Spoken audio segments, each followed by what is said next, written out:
క్రీస్తు ప్రభునందు ప్రియ సహోదరి సహోదరులారా, మనం ఈనాడు సామాన్య కాలంలో 21వ ఆదివారంలో ఉన్నాం. ఈనాటి దివ్య గ్రంథ పఠనాలు మొదటి పట్టణము యెషయా గ్రంథము 66వ అధ్యాయము 18వ వచనం నుంచి 21వ వచనం వరకు, సువిశేషము లూకా శుభవార్త 13వ అధ్యాయము 22వ వచనం నుంచి 30వ వచనం వరకు మనం ఆలకించాం. ఈనాటి మొదటి పట్టణము యెషయా గ్రంథంలో ఉన్నటువంటి 3 భాగాలలో చివరి భాగమైనటువంటి 3వ యెషయాగా చెప్పబడిన గ్రంథం నుంచి తీసుకోబడింది. యోధ ప్రజలు బబిలోనియా బానిసత్వాన్ని ముగించుకొని యోధాకు తిరిగి వచ్చారు. వాళ్ళు యెరూషలేమును చూచినప్పుడు యెరూషలేము నగరం శిథిలమయ్యింది, దేవాలయం కూల్చివేయబడి ఉంది, వారి యొక్క గృహాలు కూల్చివేయబడి ఉన్నాయి, పొలాలు బీడువారిపోయాయి, వారి యొక్క దేశము చాలా దయనీయమైనటువంటి పరిస్థితిలో ఉంది.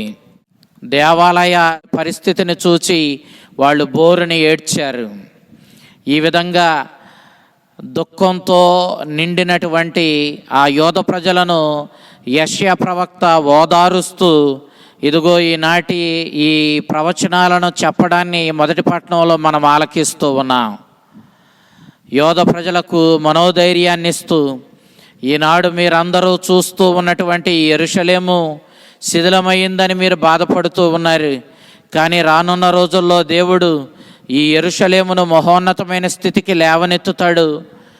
ప్రపంచ నలుమూలల దేవుని గూర్చిన దైవ జ్ఞానాన్ని అందించగలిగిన నగరంగా ఇది వృద్ధి చెందుతుంది.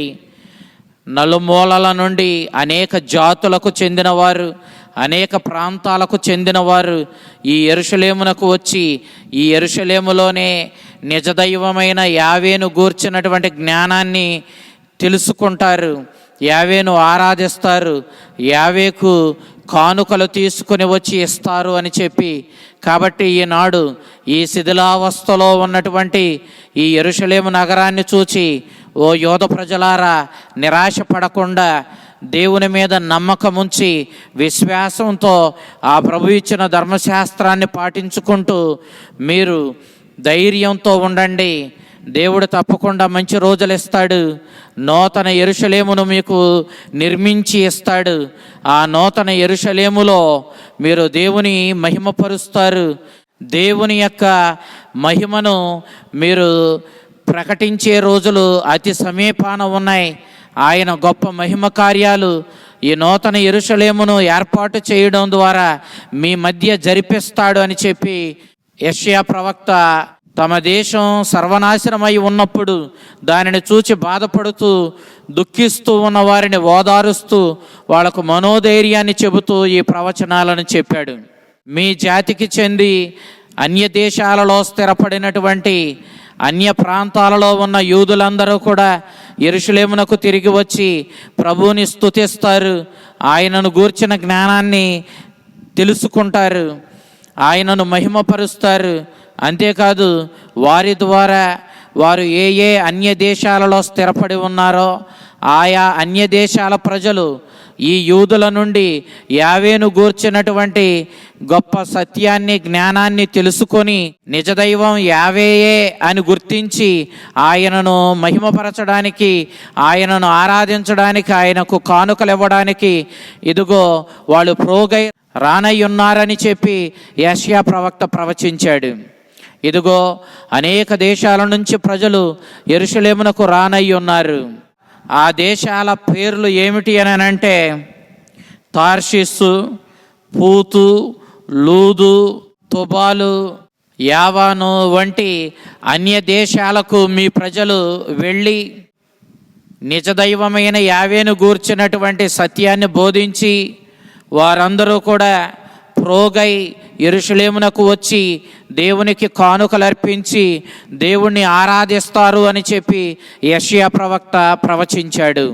ఈ శిథిలమైనట్లు కనిపించే ఈ యెరూషలేములో ఒక యూదులు మాత్రమే కాదు, అన్యులు కూడా వచ్చి దేవుణ్ణి ఆరాధించడం మీరు చూస్తారు. యూదులు వారి యొక్క అర్చకులుగా లేవీయ గోత్రానికి చెందినటువంటి అహరోను వారసులను మాత్రమే ఒప్పుకుంటారు. కానీ రానున్న రోజుల్లో అన్యులు కూడా వచ్చి యావేను ఆరాధించడం, యావేను తమ నిజదైవంగా స్వీకరించడం ద్వారా ఈ యోధ మతాన్ని స్వీకరించి ఈ నూతన యెరూషలేములో దేవుని ఆరాధించడం ద్వారా అన్యుల నుండి కూడా అర్చకులు ఎన్నుకోబడతారు. అన్య జాతుల నుండి అర్చకులు దేవునికి అర్చన చేసి కానుకలు అర్పించి దేవుని ఆరాధించి మహిమపరిచే రోజులు రానయ్యి ఉన్నవి అని చెప్పి యెషయా ప్రవక్త ప్రవచించడాన్ని మనం చూస్తూ ఉన్నాం. దేవుడు మీ మధ్య ఒక గొప్ప మహత్తరమైనటువంటి కార్యాన్ని, సూచక క్రియను చేస్తాడు. ఈ సూచక క్రియను భూదిగాంతాలకు ప్రకటించవలసినటువంటి బాధ్యతను మీ బిడ్డలే చేపడతారు. వాళ్ళు అన్య దేశాలకు వెళ్ళి సువార్తను ప్రబోధిస్తారు అని చెప్పి యెషయా ప్రవక్త ప్రవచించిన ప్రవచనం అక్షరాల క్రీస్తు ప్రభు ఎన్నుకున్న అపోస్తుల ద్వారా నెరవేరడాన్ని మనం నూతన నిబంధనలో చూస్తూ ఉన్నాం. యెషయా గ్రంథం 7వ అధ్యాయం 14వ వచనం మనం చూసినప్పుడు, ఇదిగో కన్య గర్భము ధరించి ఒక కుమారుని కంటుంది, ఆ కుమారుడే మెస్సయ్య, ఇమ్మానుయేలు, దేవుడు మనతో ఉన్నాడు అని దాని అర్థము. దేవుడే స్వయంగా మన మధ్య ఉండి మన శత్రువుల బారి నుండి మనల్ని కాపాడతాడు అని చెప్పి ఒక గొప్ప మహత్తర కార్యాన్ని, సూచక క్రియను మీ మధ్య చేయబోతూ ఉన్నాడని యెషయా ప్రవక్త 7వ అధ్యాయం 14వ వచనంలో సూచించిన గొప్ప సూచక క్రియను గూర్చిన సందేశం అన్య దేశాలకు ప్రకటించబడి అన్య దేశాల నుండి కూడా ప్రజలు యావే చేసిన ఈ మహత్తర కార్యానికి గాను ఆయన్ను ఆరాధించి ఆయనను మహిమపరచడానికి భూదిగాంతాల నుండి అన్య దేశాల నుండి వచ్చి ఆయన్ను ఆరాధించడాన్ని మనం చూస్తూ ఉన్నాం. ఈ రీతిగా దేవుడు ఒక క్రొత్త భూమిని, ఒక క్రొత్త దివిని ఏర్పరిచినట్లుగా యెషయా ప్రవక్త 66వ అధ్యాయములో సూచించాడు. ఈ 3వ యెషయా చెప్పినటువంటి ఈ ప్రవచనం నూతన నిబంధనలో యేసుక్రీస్తు ద్వారా అక్షరాల నెరవేరడాన్ని మనం చూస్తూ ఉన్నాం. ఈనాటి సువిశేషాన్ని మనం చూసినప్పుడు యేసుక్రీస్తు సువార్తను ప్రబోధించుకుంటూ కన్యగర్భాన్ని జన్మించిన యేసుక్రీస్తు మానవాళి రక్షణార్థం శత్రువైన సాతాను నుండి, పాపము మరణముల నుండి మనలను విడుదల చేసి మనల్ని దేవుని ప్రియమైన బిడ్డలుగా, దైవరాజ్యానికి వారసులుగా మనల్ని మార్చడానికి ఆయన సువార్తను ప్రబోధించుకుంటూ వెళుతూ ఉండగా ప్రజల్లో నుండి ఒకడు, రక్షణ పొందువారు కొద్దిమంది మాత్రమేనా అని ప్రభువుని ప్రశ్నించాడు. అందుకు ప్రభు సూటిగా సమాధానం చెప్పకుండా, ఇరుకైన మార్గంలో పయనించండి, అనేకులు ఈ మార్గంలో పయనించడానికి ప్రయత్నం చేస్తారు, కానీ అది వారికి సాధ్యపడదు అని చెప్పి స్పష్టంగా ప్రభు తెలియచేయడాన్ని మనం ఇక్కడ చూస్తూ ఉన్నాం. ఇక్కడ ఇరుకైన మార్గం అంటే ఏమిటి? యేసుక్రీస్తును గూర్చిన సందేశాన్ని స్వీకరించడం, ఆ క్రీస్తు ప్రబోధించిన ఆ సందేశాన్ని జీవితంలో పాటించడమే ఇరుకైన మార్గము. అనగా మన అనుదిన జీవితంలో మన ఇష్టానుసారము జీవించడం కాదు, ఈ లోకం చూపించే సులువైన మార్గంలో పయనించడం కాదు, సుఖభోగాలను వెతుక్కుంటూ పయనించడం కాదు, క్రీస్తు సూచించినటువంటి రక్షణ సందేశాన్ని జీవితంలోనికి స్వీకరించి ఆ క్రీస్తు కోరినట్లుగా ఆయన రక్షణ సందేశానుసారము జీవించడమే ఇరుకైనటువంటి మార్గము. క్రీస్తుని అనుసరించడము, ఆయన సందేశానుసారము జీవించడం అంటే అనేక సమస్యలు, అనేక ఇబ్బందులు, అనేక నిందలు, అవమానాలు ఆ మార్గంలో మనకి ఎదురవుతాయి. ఈ ప్రపంచం మనకు ఎదురు తిరుగుతుంది. ఈ ప్రపంచ మార్గంలో మనం పయనించడం లేదు కాబట్టి ఈ ప్రపంచాన్ని అనుసరించే వాళ్ళు, ఈ లోక వ్యామోహాల వెనకాల పయనించువారు ఆ విధంగా జీవించకుండా క్రీస్తుని మార్గంలో పయనించే వారిని హింసిస్తారు, వారిని శత్రువులుగా చూస్తారు, వారిని ఆటంకంగా భావించి వారిని అంతమొందించడానికి, వారిని అణగద్రొక్కడానికి అనేక విధాలుగా అనేక హింసలకు గురి చేసి బాధిస్తారు. ఈ లోకపు ధనాన్ని, ఈ లోకపు అధికారాన్ని, ఈ లోకపు విధానాలను అనుసరించేటటువంటి వారిని వాళ్ళు తమలో కలుపుకుంటారు. కానీ క్రీస్తుని మార్గంలో పయనించు వారిని, క్రీస్తుని సందేశానుసారము జీవించు వారిని ఈ ప్రపంచం తిరస్కరిస్తుంది. అందుకే యథార్థవాది, లోక విరోధి అన్న మాటను మనం వింటూ ఉన్నాం. క్రీస్తుని మార్గంలో పయనించడం అంటే అంత సులువైనది కాదు, అది ఇరుకైన మార్గము. అందుకే క్రీస్తు వేరే సందర్భంలో మీరందరూ మీ సిలువలను మోసుకుంటూ నన్ను అనుసరించాలి అని చెప్పి ప్రభు తెలియచేశాడు. సిలువలను మోసుకుంటూ మనం ప్రభుని అనుసరించడం అంటే క్రీస్తుని సందేశానుసారము జీవించే ఈ ప్రయత్నంలో మనకు ఎదురయ్యేటటువంటి ఆ నిందలు, అవమానాలు, ఇబ్బందులను క్రీస్తు సిలువలుగా పోల్చాడు. ఈ సందర్భంలో ఇరుకైన మార్గంగా పోల్చాడు. మనము క్రీస్తు కోసం త్యాగాలు చేయాలి. క్రీస్తుని సంతోషపెట్టడానికి నిందలైన, అవమానాలైనా సహించాలి. ఈ లోకపు సుఖమైన విధానాన్ని తిరస్కరించాలి. ఏ ఎండకు ఆ గొడుగు పట్టేటటువంటి విధానాన్ని మనం విడనాడాలి. క్రీస్తు సూచించిన సత్య మార్గంలో, క్రీస్తు ప్రబోధించిన ప్రేమ మార్గంలో, క్రీస్తు అనుసరించినటువంటి ఆ నీతి నిజాయితీతో కూడినటువంటి దేవుని చిత్తానుసారము, దేవుని రక్షణ ప్రణాళికకు ప్రాధాన్యతనిస్తూ, దేవుని యొక్క సందేశానికి విలువనిస్తూ, ఆ ప్రభు యొక్క వాక్యానుగుణంగా జీవించే వ్యక్తులుగా మనము మన జీవితాన్ని కొనసాగించాలి. అది శ్రమతో కూడింది, అది ఇరుకైన మార్గము అని చెప్పి ప్రభు ఈనాడు స్పష్టంగా తెలియచేస్తూ ఉన్నాడు. అయితే చాలామంది ఈ ఇరుకైన మార్గంలో పయనించాలని ఆశపడతారు, కానీ అందరికీ అది సాధ్యపడదు. కొందరు మాత్రమే ఈ మార్గంలో పయనించగలుగుతారు. వారు మాత్రమే ఆ ప్రభు ఇచ్చేటటువంటి ఆ బహుమానాన్ని సొంతం చేసుకోగలుగుతారు. అందుకే ప్రభు ఈనాడు దైవరాజ్యాన్ని ఒక వివాహ విందుతో పోల్చాడు. దైవరాజ్యంలో ఆనందం ఉంటుంది. విందు ఎప్పుడూ ఆనందానికి గుర్తు. అయితే ఈనాడు ఈ విందు నడిపేటటువంటి ఈ గృహ యజమాని తన విందును గూర్చినటువంటి సమాచారాన్ని అందరికీ అందించాడు. ఇక్కడ ప్రభువు యూదులను ఉద్దేశించి మాట్లాడుతూ ఉన్న యూదులకు క్రీస్తుని సందేశాన్ని తిరస్కరించిన కారణం చేత వాళ్ళు ఏ విధమైనటువంటి పరిస్థితికి, దీనస్థితికి దిగజారబోతూ ఉన్నారో ప్రభు ఇక్కడ స్పష్టంగా తెలియచేస్తూ ఉన్నాడు. ఇక్కడ యూదులకు పట్టే గతి ఒక యూదులకు మాత్రమే కాదు, క్రీస్తుని సందేశాన్ని తిరస్కరించినందుకు యూదులకు, అన్యులకు కూడా ఎలాంటి గతే పడుతూ ఉందన్న విషయాన్ని ప్రభు స్పష్టంగా ఇక్కడ తెలియచేయడాన్ని మనం చూస్తూ ఉన్నాం. ఆహ్వానించబడిన వారు ఆ విందుకు వెళ్ళే విషయంలో ఆ ఆహ్వానాన్ని మన్నించి, ఆ ఆహ్వానానికి తగ్గట్టుగా ప్రతిస్పందించే విషయంలో చాలా నిర్లక్ష్యాన్ని ప్రదర్శించారు.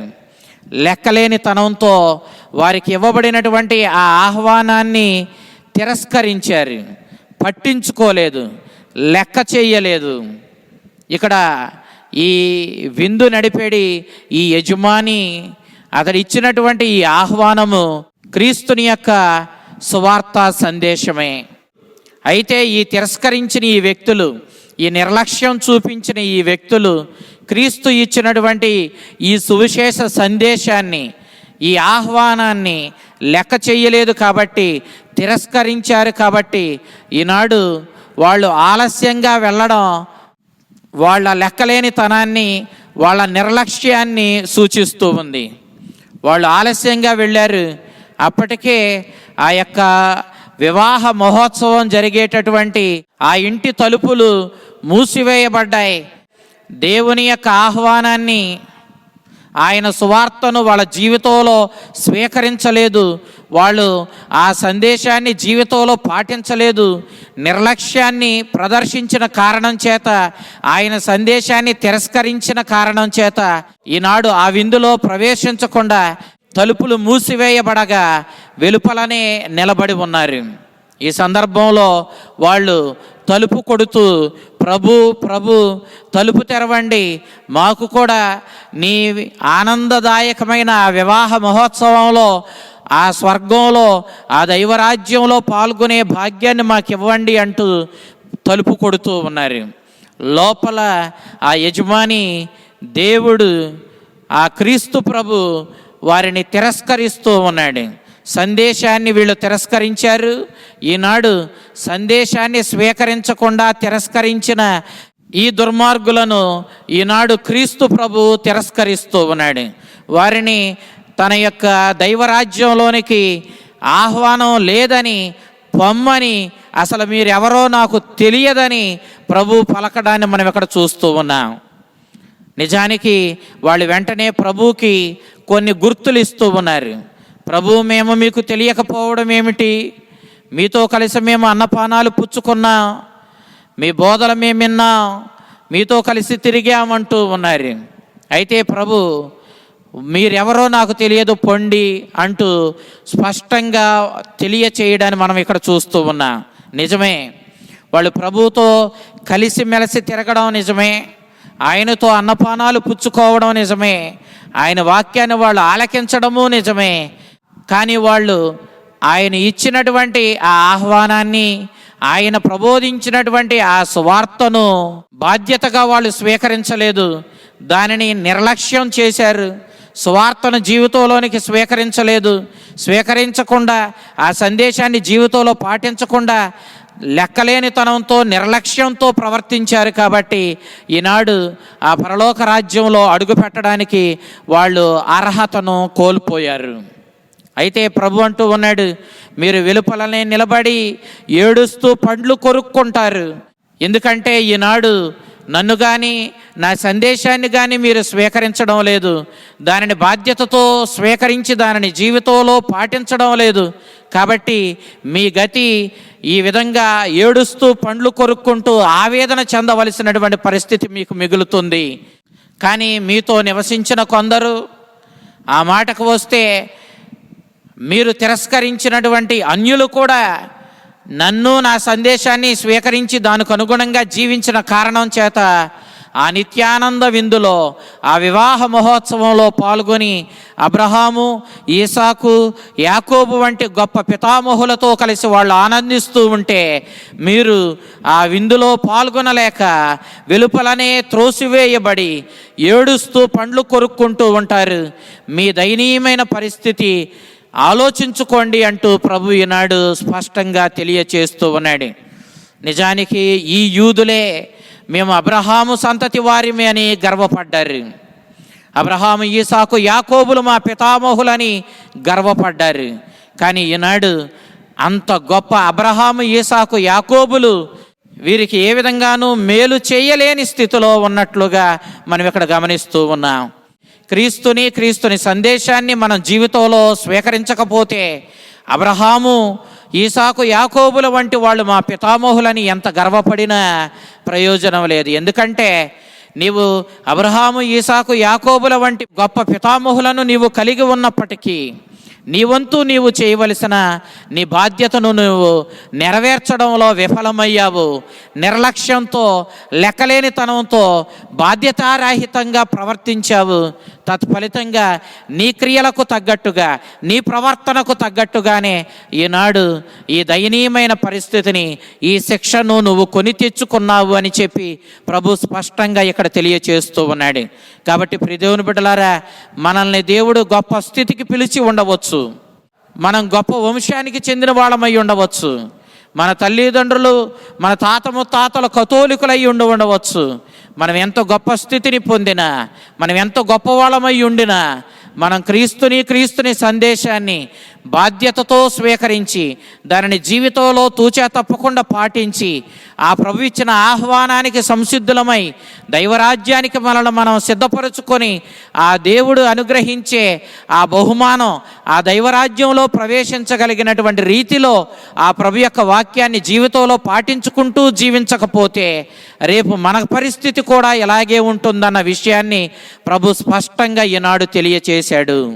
మేము యూదులము, దేవుని చేత ఎన్నుకోబడిన ఆయన సంతతి, మమ్ములను ఆయన నా ప్రథమ కుమారుడు అని చెప్పాడు.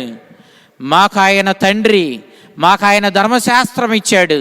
మేము మాత్రమే ఆయన బిడ్డలము, అన్యులకు ఈ వరాలు లేవు, అన్యులు ఆయన బిడ్డలు కాదు అంటూ ఈ యూదులే అన్యులను తిరస్కరించారు. కానీ ఈనాడు యూదులు కొంతమంది ఆ దైవరాజ్యంలో అడుగు పెట్టలేని స్థితిలో ఏడుస్తూ పండ్లు కొరుక్కుంటూ మిగిలిపోతే, ఈ అన్యులు క్రీస్తుని సందేశాన్ని జీవితంలో పాటించిన కారణం చేత, క్రీస్తు ఇచ్చిన ఆహ్వానాన్ని అనగా ఆయన సువార్తను జీవితంలో పాటించిన కారణం చేత ఈనాడు ఆ దైవరాజ్యంలో అబ్రహాము, ఈసాకు, యాకోబుల వంటి గొప్ప పునీతులతో కలిసి ఆ నిత్యానందాన్ని అనుభవిస్తూ ఉండగా వీళ్ళు వెలుపల ఏడుస్తూ ఉండడాన్ని ప్రభు తెలియచేసి, మొదటి వారు కడపటి వారు అవుతారు, కడపటి వారు మొదటి వారు అవుతారు అంటూ ఉన్నాడు. మొదటిగా పిలువబడిన దేవుని బిడ్డలుగా చెప్పబడినటువంటి యూదులు ఈనాడు దైవరాజ్యంలో అడుగుపెట్టలేని దయనీయమైన స్థితిలో కడపటి వారయ్యారు. కానీ దేవుడు నిజానికి ప్రత్యక్షంగా తమతో మాట్లాడలేదు, తమకు ధర్మశాస్త్రాన్ని ఇవ్వలేదు, మీరు నా బిడ్డలని ప్రత్యక్షంగా చెప్పలేదు. కానీ అలాంటి అన్యులు ఈనాడు కడపటి వారే అయినప్పటికీ దేవుడు ప్రత్యక్షంగా వారితో మాట్లాడకపోయినా, వారికి తన సందేశాన్ని అందించకపోయినా, వాళ్ళు కడపటి వారిగా పరిగణించబడిన ఈనాడు దేవుని రాజ్యంలో ప్రవేశించి ప్రథములయ్యారు. అందుకే ప్రభు అంటూ ఉన్నాడు, మొదటి వారు కడపటి వారు అవుతారు, కడపటి వారు మొదటి వారు అవుతారు అంటూ ఉన్నాడు. కాబట్టి ప్రియ దేవుని బిడ్డలారా, మనము దేనికి గర్వపడకుండా మనలో ఉన్న అహంకారాన్ని, మనలో ఉన్నటువంటి సమస్త నిర్లక్ష్యాన్ని, లెక్కలేనితనాన్ని ప్రక్కన పెట్టి వినయంతో, తగ్గింపుతనముతో క్రీస్తుని పాదాల దగ్గరకు వచ్చి క్రీస్తుని సువార్త సందేశాన్ని స్వీకరించి ఆ సందేశానుసారము జీవించి మనం ఆ ప్రభు ఇచ్చే బహుమానానికి సంసిద్ధులం కావాలని ప్రభు ఈనాడు తన సువార్త ద్వారా తెలియచేస్తూ ఉన్నాడు. ఆ దేవుని వాక్యం అందించే ఈ సత్యాన్ని మనం గుర్తెరిగి క్రీస్తుని సందేశాన్ని మన జీవితంలో స్వీకరించి దానిని మన జీవితంలో పాటించి మనం ప్రభు ఇచ్చే బహుమానానికి సంసిద్ధులమవుదా, మనల్ని మన కుటుంబాలను ధన్యం చేసుకుందా, ఆ ప్రభు ఇచ్చే ఆ దైవరాజ్యపు ఆశీర్వాదాలతో మనల్ని మనం నింపుకుందా. ఆ విధమైనటువంటి అనుగ్రహాలను, దీవెనలను ప్రభు మనకు ప్రసాదించాలని ప్రార్థించుకుందా. ఆ కరుణామయుడు తన దైవరాజ్యపు ఆశీర్వాదాలను మనకిచ్చి ఆ ప్రభు యొక్క సందేశానుసారం జీవించే మనస్సును, శక్తిని మనకు ప్రసాదించి మనల్ని, మన కుటుంబాలను దీవించునుగాక. ఆమెన్.